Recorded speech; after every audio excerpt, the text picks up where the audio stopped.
Notas para la reflexión sobre el mundo que tenemos y los sujetos que somos, por Carlos Mario González de la Fundación Entre Líneas. En el día de hoy quiero indicarles cuál es el camino que sigue, siempre con el ánimo de tratar de garantizar que haya un derrotero claro y que se dirige a un objetivo preciso. En lo próximo voy a abordar en términos generales, con una reflexión teórica muy de base, cuál es el asunto de la moral, y por qué existe la moral y qué tipo de modalidad de ley es la moral en el ser humano en general. Para a partir de eso mostrar entonces algunos de los preceptos morales que han regido al judaísmo y fundamentalmente en función de tres cosas: de la sexualidad, del matrimonio y de la mujer.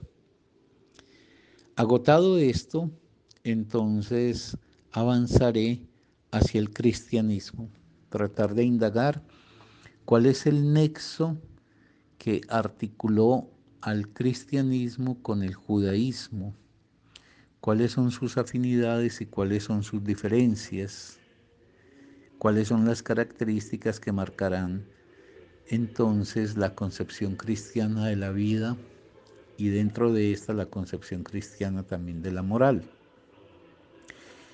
Cuando agote lo del cristianismo, entonces ya habremos hecho, así sea someramente, una revisión de esas tres fuentes fundamentales que integradas le dieron piso y sentido a la cultura occidental. Esas tres fuentes son entonces el platonismo,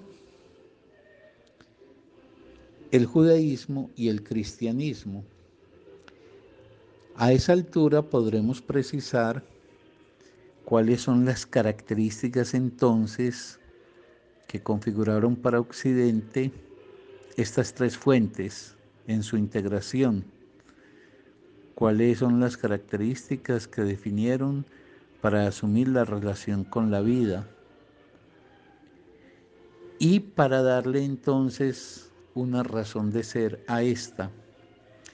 Si conseguimos llegar allá de una manera pues que sea clara, mostrando que Occidente es hija, esta cultura, de esa visión griega, platónica, que empezó a constituir la división entre el mundo material y el mundo inmaterial. De otro lado, el judaísmo, que configura un Dios único. Y finalmente del cristianismo, que hará una partición estricta entre cuerpo y alma.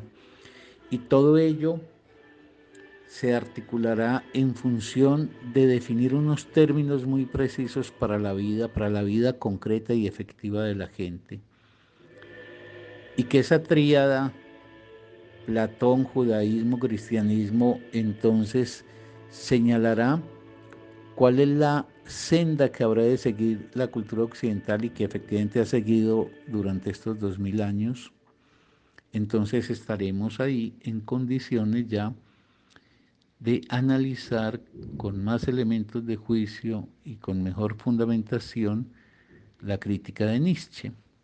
Porque hacia donde yo quiero llegar es a mostrar que la crítica nietzscheana, esa que se erige bajo la bandera la transvaloración de todos los valores, es una invocación que hace Nietzsche para que nos preguntemos por los contenidos y los sentidos que le ha asignado a la vida humana la cultura de la cual nosotros somos hijos.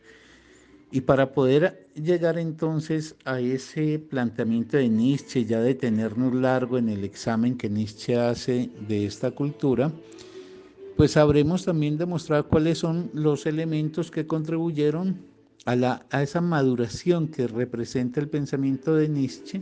Y cuando digo los elementos, quiero referirme con ello a cuáles son los otros planteamientos que en el ámbito del pensamiento desde el siglo XVIII nutrieron las condiciones para que Nietzsche recogiera de alguna forma ya un problema de su época y él simplemente le diera una forma y un finiquito.